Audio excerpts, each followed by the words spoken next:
Hello बच्चों, आज हम कैश फ्लो चैप्टर की कुछ इलस्ट्रेशन देखने वाले हैं। देखते हैं बच्चों इस इलस्ट्रेशन में क्या बोला है।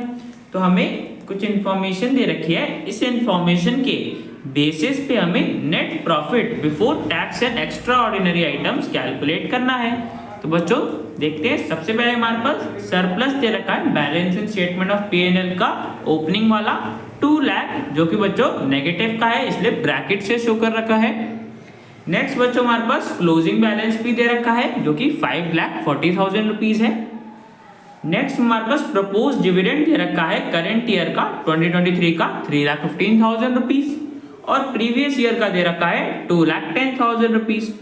इसके बाद बच्चों बता रखा है वर्कमैन कंपेंसेशन रिजर्व में इतना अमाउंट ट्रांसफर करा गया है और लास्ट में बता रखा है कि टैक्स के लिए इतने अमाउंट की प्रोविजन क्रिएट करी गई है करंट ईयर में 2,30,000 की। तो बच्चों नेट प्रॉफिट निकालने के लिए फर्स्ट स्टेप हमारे पास क्या होता है, सबसे पहले हम डिफरेंस निकालते हैं सरप्लस का, क्लोजिंग में से ओपनिंग वाले को माइनस कर देते हैं। तो बच्चों देखो क्लोजिंग 5,40,000 था और ओपनिंग वाला हमारे पास नेगेटिव का 2 लाख रुपीज था। तो देखो बच्चों जब डिफरेंस निकालेंगे तो ऐड हो जाएगा, तो 5,40,000 में हमने 2 लाख ऐड कर दिया। तो बच्चों हमारे पास नेट प्रॉफिट कितना आ गया, मतलब डिफरेंस कितना आ गया सरप्लस के हिसाब से 7,40,000। अब बच्चों देखो इसमें हमें क्या क्या ऐड करना है वो देख लेते हैं। तो बच्चों देखो प्रपोज डिविडेंड हमें दे रखा था 2023 का इतना और 2022 का इतना।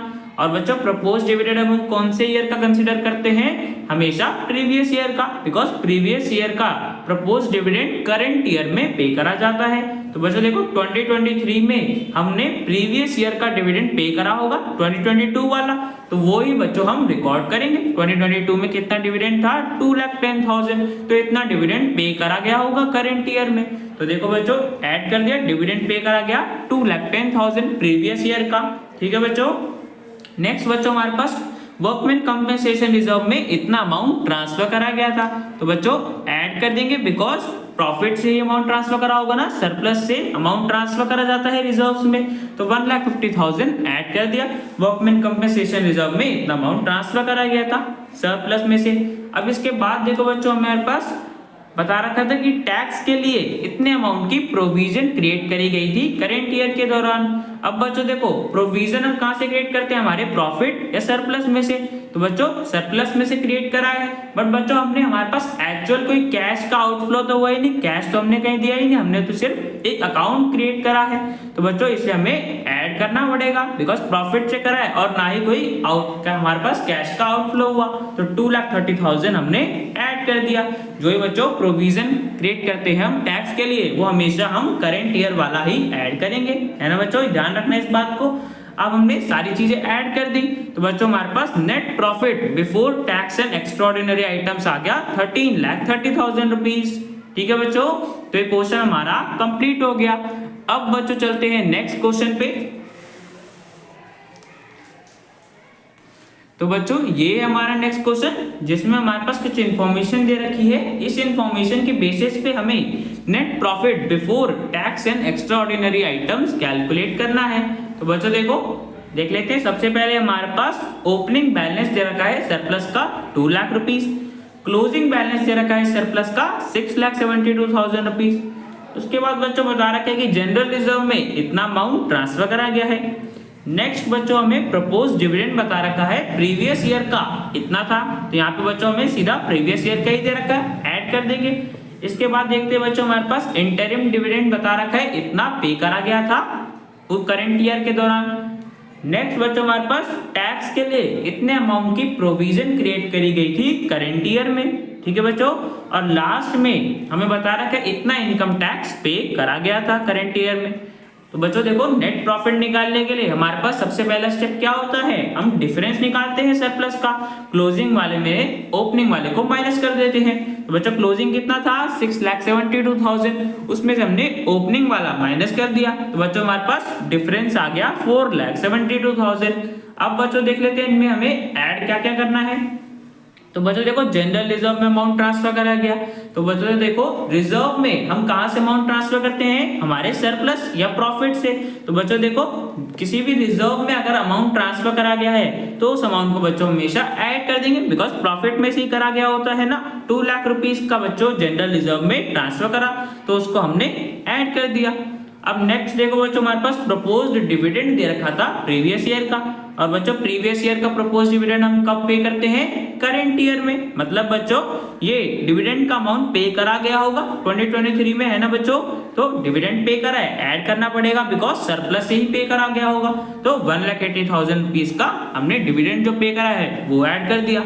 अब इसके बाद देखो बच्चों हमारे पास इंटरिम डिविडेंड बता रखा था कि इतना अमाउंट का इंटरिम डिविडेंड पे करा गया है, तो बच्चों इसको भी हम ऐड कर देंगे बिकॉज डिविडेंड है, ऐड कर दिया। अब इसके बाद देखो बच्चों टैक्स के लिए प्रोविजन क्रिएट करी गई थी करंट ईयर में, और बच्चों अभी मैंने प्रीवियस क्वेश्चन में बताया था कि जो भी हम प्रोविजन क्रिएट करते हैं टैक्स के लिए करंट ईयर के दौरान उसे हमें ऐड करना होता है, बिकॉज सरप्लस से ही क्रिएट करी जाती है। तो 2 लाख का वो भी ऐड कर दिया। लास्ट में जो बच्चों हमें टैक्स पे बता रखा था, कितना टैक्स पे करा गया, इसको तो बच्चों अभी हमें कंसीडर नहीं करना ना, बिकॉज हमें क्वेश्चन में क्या बोला है कि हमें नेट प्रॉफिट बिफोर टैक्स निकालना है, मतलब टैक्स पे करने से पहले कितना था। तो बच्चों देखो हमारे पास टैक्स पे करने से पहले कितना आ गया, ये सारी आइटम्स बच्चों हमने ऐड कर दिया। तो बच्चों टोटल हमारे पास कितना आ गया, 11,96,000। तो बच्चों ये हो गया हमारे पास net profit before tax and extraordinary item. ठीक है बच्चों, तो इस क्वेश्चन में भी हमने निकाल लिया। तो बच्चों क्वेश्चन हमारा कंप्लीट हो गया। तो बच्चों देखते हैं इस क्वेश्चन में क्या बोला है। हमें एक कंपनी की बैलेंस शीट दे रखी है जिसके बेसिस पे हमें net profit before tax and extraordinary items calculate करना है। देखते हैं बच्चों, तो बैलेंस शीट में हमारे पास 2023 और 2022 के डिटेल्स दे रखी है। सबसे पहले लायबिलिटी साइड में हमारे पास शेयर होल्डर फंड है, उसके अंदर शेयर कैपिटल है और रिजर्व इन सरप्लस है। नेक्स्ट बच्चों हमारे पास नॉन करंट लायबिलिटीज है जिसके अंदर लॉन्ग टर्म बोरोइंग्स है, और उसके बाद करंट लायबिलिटीज है जिसके अंदर trade payables, other current liabilities और शॉर्ट टर्म प्रोविजंस है। एसेट्स है बच्चों हमारे पास नॉन करंट एसेट्स है और करंट एसेट्स है। नॉन करंट एसेट्स के अंडर हमारे पास प्रॉपर्टी, प्लांट एंड इक्विपमेंट है और नॉन करंट इन्वेस्टमेंट्स है। अब बच्चों हमें कुछ नोट टू अकाउंट्स भी दे रखे हैं, वो भी देख लेते हैं। तो बच्चों सबसे पहला नोट हमारे पास शेयर कैपिटल का है जिसमें इक्विटी शेयर कैपिटल और प्रेफरेंस शेयर कैपिटल का हमें बैलेंस बता रखा है 2023 का और 2022 का। रिजर्व एंड सरप्लस का नोट है हमारे पास जिसमें जनरल रिजर्व है, वर्कमैन कंपनसेशन रिजर्व है और surplus balancing statement of P&L दे रखा है। थर्ड नोट बच्चों हमारे पास शॉर्ट टर्म प्रोविजन का है जिसमें प्रोविजन फॉर टैक्स का बैलेंस बता रखा है 2023 में इतना है और 2022 में इतना है। उसके बाद बच्चों नोट में बता रखा है कि प्रपोज्ड डिविडेंड 2023 का इतना था और 2022 का इतना था। तो बच्चों देखो सबसे पहले नेट प्रॉफिट कैलकुलेट करने के हमारे पास सबसे पहला स्टेप क्या होता है, हम सबसे पहले डिफरेंस निकालते हैं सरप्लस का। तो देखो बच्चों हमारे पास क्लोजिंग कितना है 1,70,000 और ओपनिंग 1,10,000। तो बच्चों डिफरेंस कैसे निकालेंगे, क्लोजिंग में से ओपनिंग वाले को माइनस कर देंगे। तो देखो बच्चों हमारे पास डिफरेंस कितने का आ गया 60,000।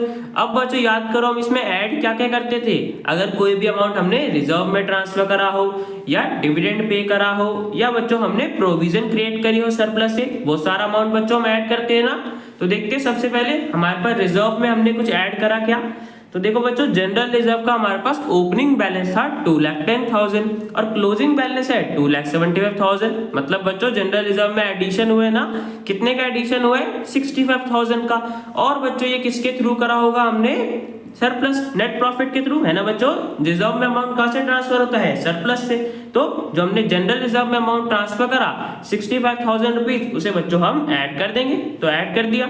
अब इसके बाद देखो बच्चों हमारे पास वर्कमैन कंपनसेशन रिजर्व भी था, उसका बच्चों ओपनिंग बैलेंस 2 लाख था और क्लोजिंग बैलेंस 2,50,000। मतलब बच्चों इसमें भी एडिशन हुआ है ना, 50,000 हमने वर्कमैन कंपनसेशन रिजर्व में भी ट्रांसफर करे होंगे। तो बच्चों इसको भी ऐड कर देंगे। वर्कमैन कंपनसेशन रिजर्व में 50,000 रुपीज ट्रांसफर करें, सरप्लस से करे होंगे इसलिए ऐड कर दिया।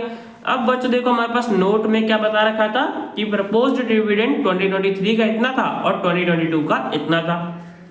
अब बच्चों याद करो, मैंने बताया था कि हम करंट ईयर में कौन सा डिविडेंड पे करते हैं, प्रीवियस ईयर का।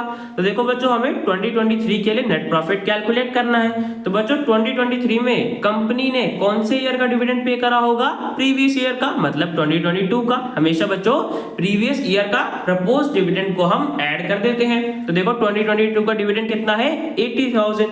तो बच्चों 80,000 डिविडेंड पे करा होगा कंपनी ने, ऐड कर देंगे डिविडेंड पे 80,000 प्रीवियस ईयर का। बच्चों हमेशा याद रखना।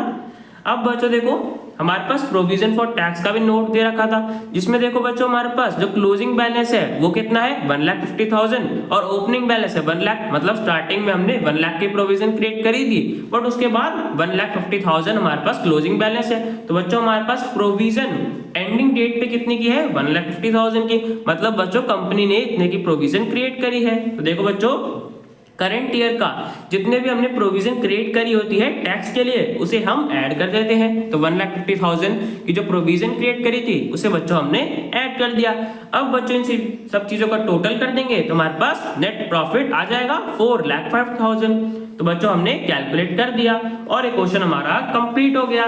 तो बच्चों देखते हैं इस इलस्ट्रेशन में क्या बोला है। हमें कुछ इंफॉर्मेशन दे रखी है, इस इंफॉर्मेशन के बेसिस पे हमें net profit before tax and extraordinary items calculate करना है।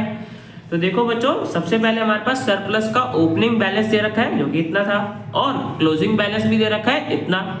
इसके बाद बच्चों बता रखे हैं इतने अमाउंट का डिविडेंड पे करा गया था जो कि प्रीवियस ईयर का प्रपोज डिविडेंड था। नेक्स्ट बच्चों इंटरिम डिविडेंड भी पे करा गया था इतने अमाउंट का। उसके बाद बच्चों रिजर्व में इतना अमाउंट ट्रांसफर करा गया है। नेक्स्ट हमारे पास बच्चों टैक्स के लिए प्रोविजन क्रिएट करी गई थी इतने अमाउंट की, और 1,500 रुपीज का में जो टैक्स का अमाउंट है वो रिफंड भी हुआ है। लास्ट में बच्चों में बता रखा है कि हमारी इन्वेंट्री का लॉस हो गया था फायर की वजह से। देखो बच्चों, हमारे गुड्स जल गए थे फायर की वजह से, जिससे हमें 1 लाख रुपीज का लॉस हुआ। अब इसके लिए बच्चों हमें इंश्योरेंस क्लेम भी रिसीव हुआ है इस लॉस के लिए 50,000 रुपीज। तो बच्चों देखो, नेट प्रॉफिट कैलकुलेट करने के लिए हमारे पास फर्स्ट स्टेप हमारा क्या होता है, सबसे पहले हम डिफरेंस निकालते हैं सरप्लस का। तो देखो बच्चों, हमारे पास क्लोजिंग का बैलेंस इतना है और ओपनिंग का इतना। तो बच्चों क्लोजिंग में से ओपनिंग वाले को माइनस कर देंगे तो हमारे पास डिफरेंस का अमाउंट आ जाएगा। देखो बच्चों, 1,18,000 हमारा क्लोजिंग का था और 50,000 ओपनिंग का, माइनस कर दिया तो हमारे पास 68,000 डिफरेंस आ गया। अब बच्चों इसमें देख लेते हैं हमें क्या क्या आइटम ऐड करनी है।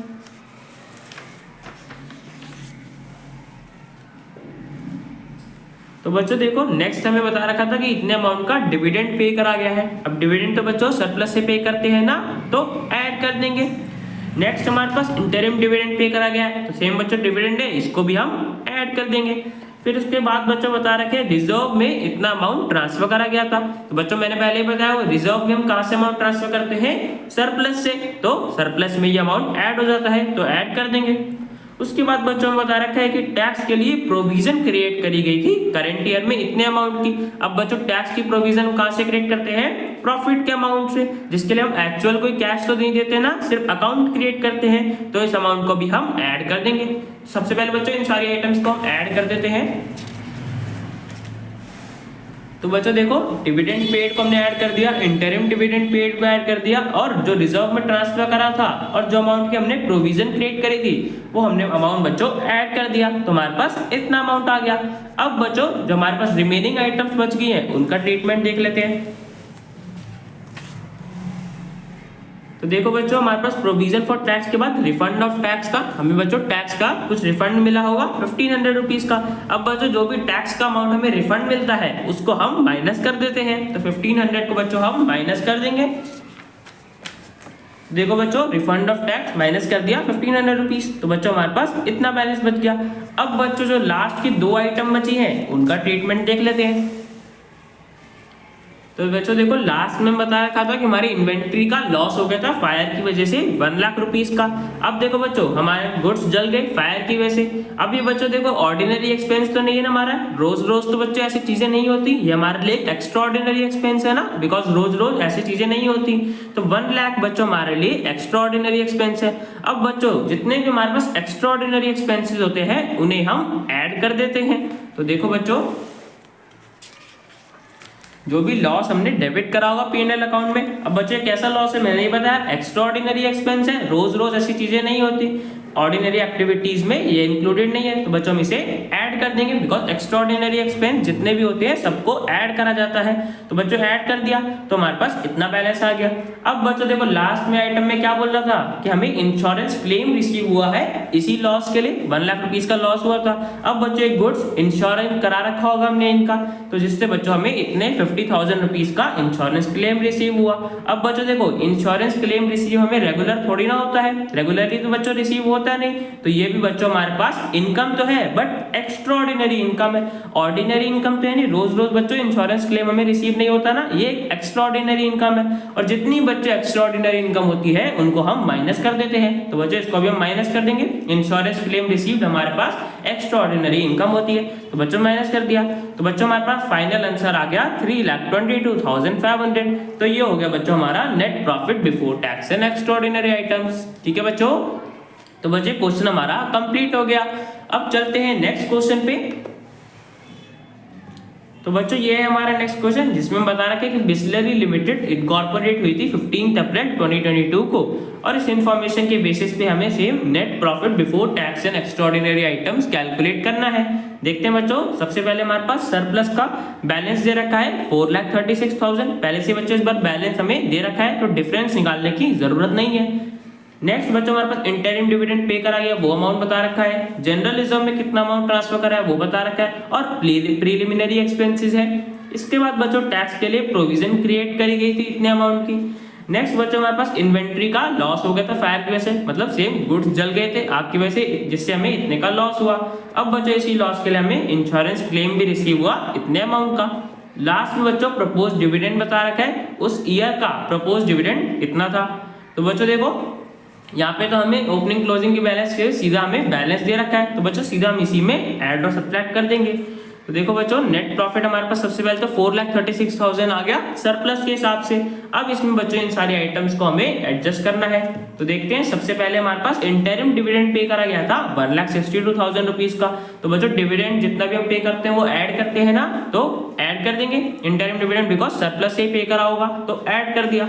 अब इसके बाद देखो बच्चों जनरल रिजर्व में हमने 1 लाख रुपीस ट्रांसफर करे थे, और बच्चों मैंने अभी बताया था ना प्रीवियस क्वेश्चन में कि जो भी अमाउंट हम रिजर्व में ट्रांसफर करते हैं वो सरप्लस से करते हैं, तो सरप्लस में ऐड कर दिया।